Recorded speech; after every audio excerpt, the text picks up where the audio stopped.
Hey TikTok, hey YouTube. Y'all, y'all,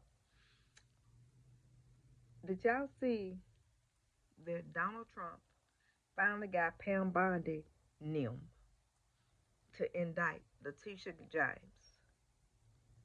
So now he has Letitia James, he'll have James Comey, he'll be going after Adam Schiff next.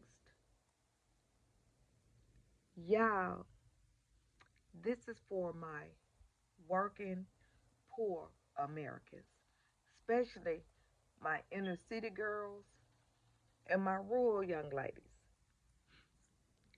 For y'all, for the inner city, your YNs, for the rural, your boyfriends. Let me tell you something. If this man, Donald J. Trump, can go after the retired head of the FBI, the retired top cop in New York, Letitia James, the Attorney General, what y'all think he gonna do for the working poor? So for those of you that are out here in these streets, sliding on your ops,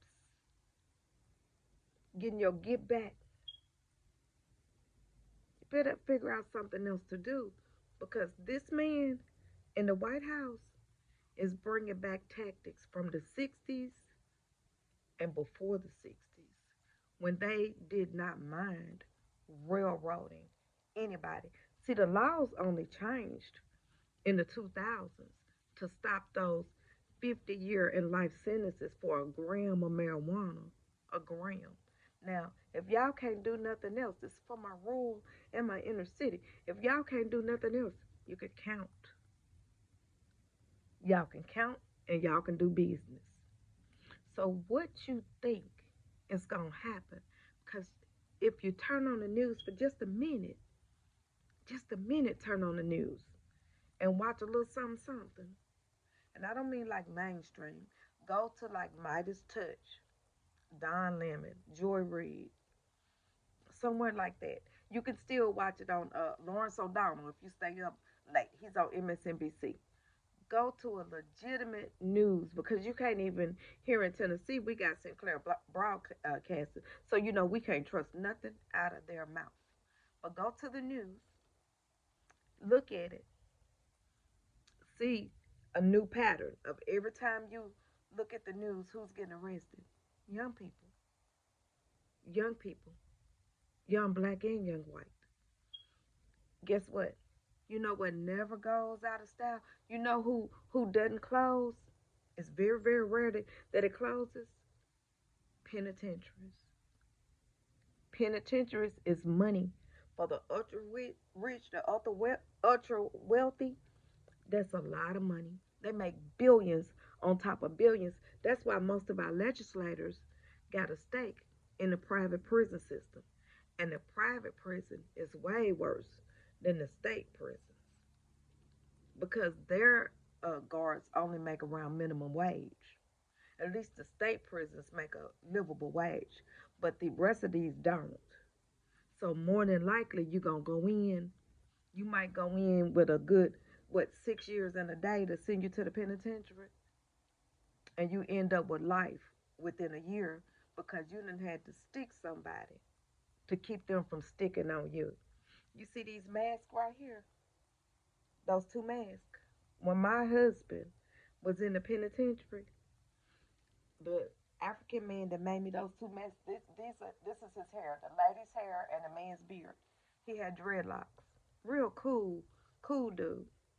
A Cuban accused him of taking $5 out of his shoe. $5. Chased him down through the yard in front of the officers and shanked him to death. My husband said it looked like a sword. Shanked him to death in front of the officers. And then my husband said, because my husband wasn't there, but the other inmates came to tell him about it because he was lifting weights because he was tore up about it. And he said that they said that the officer said, "Now just give it to me," because they're not going to intervene because they want to go home to their family. So they're going to let you do what you do because they feel like you're savages anyway. See what I'm saying? No matter what you in there for, they feel like you're savage. So I say that to say this. While y'all out in the street claiming a street that could never ever be yours, they're getting ready to get rid of all this public housing. People that work every day are going hungry right here in Tennessee. Y'all out sliding on the ops while Donald Trump is building a cage for you. Alligator Alcatraz had to be closed down. Who you think is next? You YNs. Y'all are next. You rural white boys. Yeah, that's running all that meth and all them pills, ecstasy, mollies and all that. You're next. You better figure it out. This man doesn't care what you've been through in life. Trust and believe that. From an angry black woman out of Tennessee, don't worry about cancel culture. Stay woke, so you ain't gotta get woke. Stay woke, so you ain't gotta get woke. Let's get it up out the mud. Remember, they are not like us. Welcome to the Poor People's Revolution.